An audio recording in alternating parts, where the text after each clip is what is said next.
咁大家依家見到嘅咧係我哋樓層嘅公共空間啊。大家好，我係 Mandy 啊。咁今日咧係由我嚟帶大家咧去參觀我哋位於廣州番禺嘅一間養老院。咁佢咧就叫春絢樓嘅。咁我哋依家帶大家睇嘅咧，首先係我哋項目數量最多嘅一種房型啊。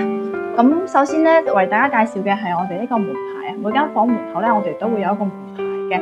咁咧，另外咧下邊咧就會標注長輩嘅姓名啦，同埋佢有啲基礎信息喺度，咁咧就可以方便長者啦比較好咁去揾到佢間房間啦啊。依家大體嘅房型咧係我哋35平方嘅一種房型嘅，係一種標準雙人間。咁依家見到嘅咧係我哋見到有2種唔同嘅床啦。咁其實床係根據長者嘅身體情況去配嘅。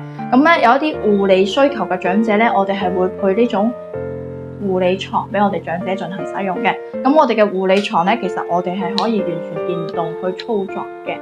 包括一啲關節啦、調高調低啦，咁都係通過我哋遙控器可以自己操作都係 OK 冇問題嘅。咁然後咧針對一啲自地嘅長者嘅話咧，我哋可能會配呢種居家床俾佢，令到佢更加方便咁樣上落嘅同時啦，有屋企嘅感覺。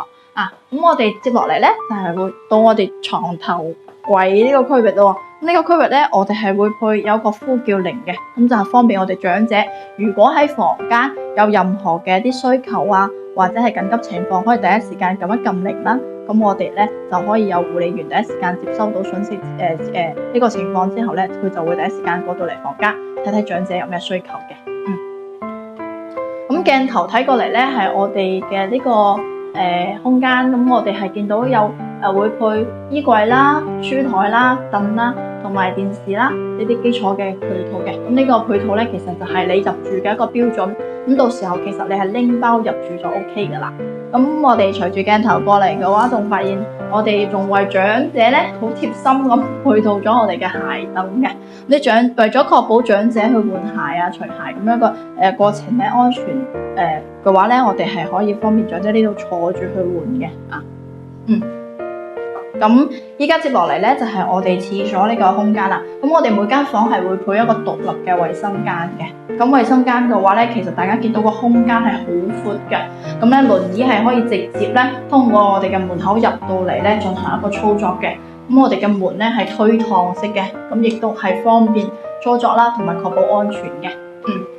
咁依家見到嘅呢啲護老設施咧，其實都係為咗確保長者安全去進行一個配套嘅。咁包括我哋廁所咧都會配一個呼叫鈴啦。咁如果長者喺廁所度有咩緊急情況嘅話，拉鈴，咁我哋護理員第一時間都可以趕過嚟進行幫助同埋解決問題啊。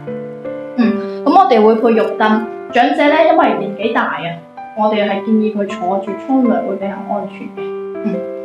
咁呢個係我哋嘅梳妝洗漱台嘅一個區域。咁呢個高度咧，其實我哋都係專門去設計過嘅。咁就為咗方便長者啦，可以推輪椅入到嚟，即係輪椅嘅長者可以推輪椅入呢個位置，咁進行正常嘅一個洗漱操作嘅。帶大家睇咗個房型咧，唔知中唔中意咧？如果想進一步了解更詳細嘅情況，歡迎預約參觀。